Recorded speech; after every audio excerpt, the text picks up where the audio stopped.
Current affairs.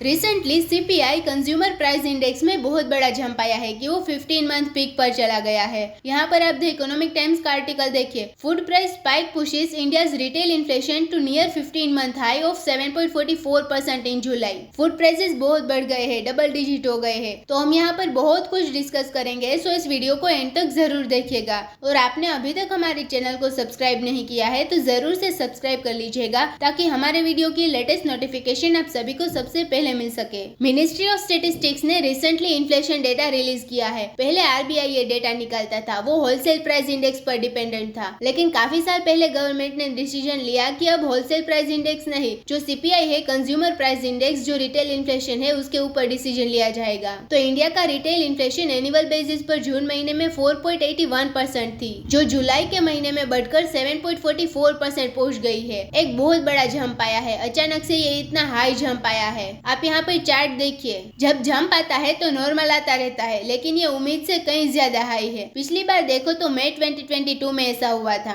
मई 2022 में inflation rate 7.79% पहुंच गया था। फिर इस बार ऐसा हुआ, इसलिए बताया जा रहा है कि इन्फ्लेशन रेट 15 मंथ पीक पर चला गया है। अब ये तो रिटेल इन्फ्लेशन हो गया। अब कंज्यूमर फूड प्राइस इंडेक्स की बात करें, सीएफपीआई, तो वो जून महीने में 4.49% था। ये जंप करके पहुंच गया है 11.50% पर, तो ये डबल डिजिट में बढ़ गया है।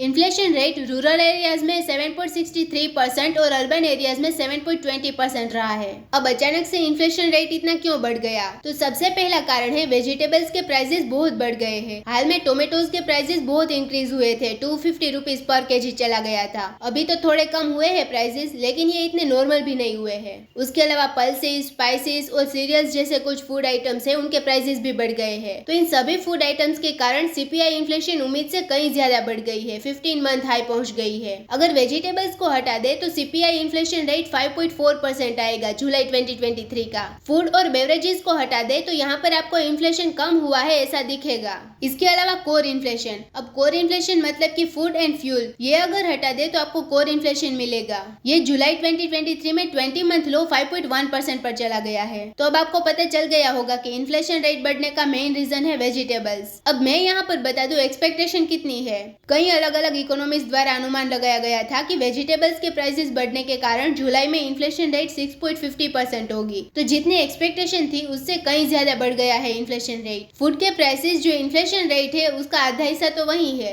पिछले 2 महीने में इन्फ्लेशन बढ़ी है, जिसका रीजन है पूरे देश में एरेटिक मॉनसून। अब कई लोगों को क्वेश्चन होगा कि मॉनसून कैसे इसका कारण बन सकता है, क्योंकि बारिश तो बहुत हुई थी, कहीं पर फ्लड्स आ गया था, कई कंट्रीज में ओवरफ्लो हो गया था, तो बारिश तो बहुत हुई थी, तो कैसे कह सकते हैं मॉनसून सही नहीं रहा? तो मॉनसून का इम्पैक्ट ये हुआ है, कुछ जगह पर अचानक से बहुत बारिश हो गई और जहाँ पर बारिश होनी चाहिए थी वहाँ पर नहीं हुई। तो ज्यादा बारिश होने की वजह से जो फसलें है वो डिस्ट्रॉय हो जाती है। तो टमाटर की जो फसलें थी वो डिस्ट्रॉय हो गई, इसलिए टमाटर की सप्लाई नहीं हो पाई और टमाटर के प्राइसेस पिछले 3 महीनों में 1400% से ज्यादा बढ़ गए हैं। तो मॉनसून अफेक्ट करता है, ज्यादा भी बारिश नहीं होनी चाहिए और कम भी बारिश नहीं होनी चाहिए। तो ये फूड इन्फ्लेशन कब तक सही हो जाएगा? तो अभी जो अगस्त महीने में डेटा आएगा फूड प्राइसेस का, वो भी कुछ अच्छा नहीं आएगा। अगस्त में भी हाई ही रहेगा, 6.5% आसपास देखने को मिलेगा, ऐसा अनुमान लगाया जा रहा है। अब अगले हार्वेस्ट सीजन में अभी जो खारिफ क्रॉप उगाया गया है उसकी हार्वेस्टिंग सितंबर के बाद से होगी। तो सितंबर के बाद से उम्मीद है कि वेजिटेबल्स के प्राइसेस नॉर्मल हो सकते हैं, लेकिन बारिश कैसी होती है उसके ऊपर डिपेंड करता है।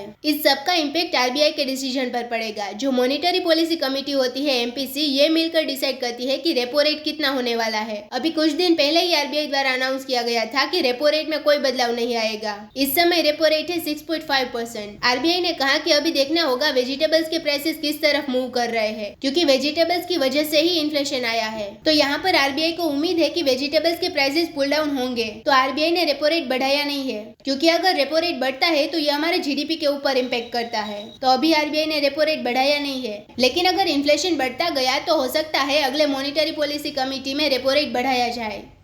तो दोस्तों इसी नोट के साथ वीडियो करते हैं खत्म। उम्मीद है यहाँ पे आपको काफी कुछ जानने को मिला होगा। Thank you for listening.